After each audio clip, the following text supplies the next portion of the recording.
Hi friend, आज आपण बनवणार आहोत मसाला पाव. त्यासाठी मी इथं तवा चांगला गरम करून घेतला. त्याच्यामध्ये थोडंसं बटर टाकलं. एक मोठ्या आकाराचा कांदा कापून घेतला बारीक आणि कांद्याला मस्त आपल्याला परतून परतून शिजवून घ्यायचं आहे. आता त्याच्यामध्ये मी एक मोठी शिमला मिर्च टाकलेली आहे. शिमला मिर्च पण चांगली बारीक काटलेली होती.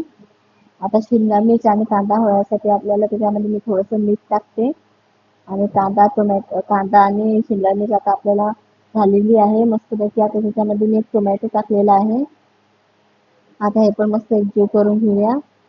आता याच्यामध्ये आपण काही मसाले टाकले. मी हळद टाकली, धनिया पावडर टाकला, आणखी आता लाल मिर्च टाकायची आहे आपल्याला आणि मसाला पाव आहे त्याच्यामध्ये मी पावभाजीचा मसाला टाकलेला आहे. आता याच्यामध्ये आपल्याला थोडासा एक छोटा चम्मच मी केचप टाकलेला आहे. आता सगळं आपल्याला मिक्स करून घ्यायचं आहे. मग आपला मसाला शिजेपर्यंत आपल्याला थोडंसं पाणी टाकून मस्त शिजवून घेतलेला आहे मी मसाला. हे बघू शकता तुम्ही. कांदा कांदा आणि टोमॅटो मस्त मॅश झालेला आहे त्याच्यामध्ये.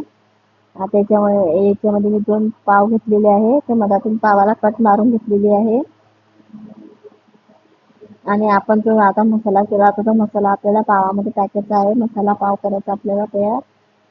हे बघा मी याच्यामध्ये मसाला टाकलेला आहे.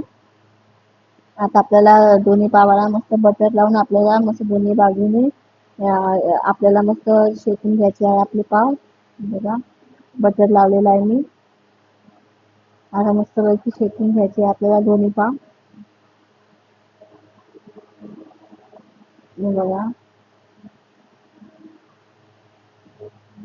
झटपट तवा पाव होता हा मस्त.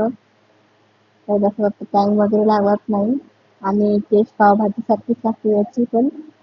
पावभाजी मसाला टाकलेला आहे म्हणून तर. हे बघा आता आपले पाव तयार झालेले आहे.